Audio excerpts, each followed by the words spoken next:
How to do: turn vinyl into MP3s.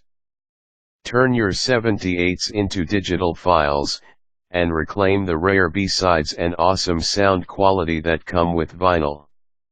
Instructions: Step 1. Make sure your computer's sound input is assigned to the correct port, the one you plugged into.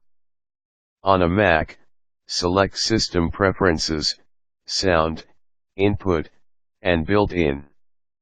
On a PC, select Control Panels and Sound/Audio Devices. Click the Audio tab, and set your port under Sound Recording. Choose the internal sound card, which will likely be Creative Labs. Step 2. Use a stereo RCA to mini plug cable to connect your amp to your computer.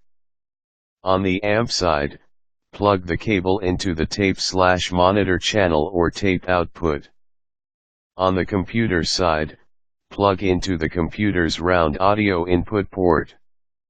Step 3. Download software that will allow you to mark where your tracks should begin and end, either during the transfer process or after. Step 4. Launch the software, click on Record, and play one side of an album in its entirety. When that side is finished, click Pause, turn the album over, click Pause again, and play the second side. Then, use your software to delineate where tracks begin and end. Did you know, if you're pressed for time, there are services that will digitize your vinyl for a fee? Step 5. When you've finished, consult your software guide to name and export your tracks to the music listening software of your choice. Step 6. Pop a record onto the turntable and check the sound quality.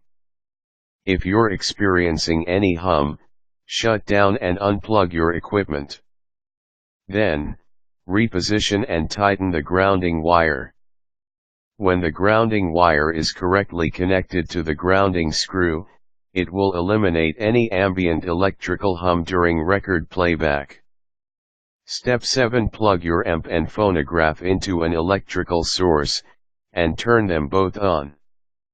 Step 8. Turn off and unplug your phonograph and amp. Step 9. To get the best possible sound quality, you'll need to bridge the gap between your phonograph and your computer. Get your hands on an amplifier, mixer, or receiver with a phono option. You don't need to shell out the big bucks. Second-hand equipment will work just fine. Step 10. Use stereo cables, and insert the colored plugs into the corresponding colored holes on the back of the phonograph. Then, use the other end of the cable to connect the phonograph to the amp. There may be several ports on the amp. Be sure to connect specifically to the phono port. Step 11. Locate the grounding screw on the back of your amp. It'll be marked by a symbol that looks like an upside-down capital T with a few smaller dashes beneath it. Then take the Y-shaped end of the phonograph's grounding wire and attach it to the grounding screw. Secure it with a screwdriver. Quick tip: if your phonograph doesn't have a pre-attached grounding wire, use an old speaker wire to connect the phonograph's grounding screw to the amp's grounding screw. Only do this while your system is turned off and unplugged. Warning: before you adjust any hardware, make sure all electrical devices are turned off and unplugged.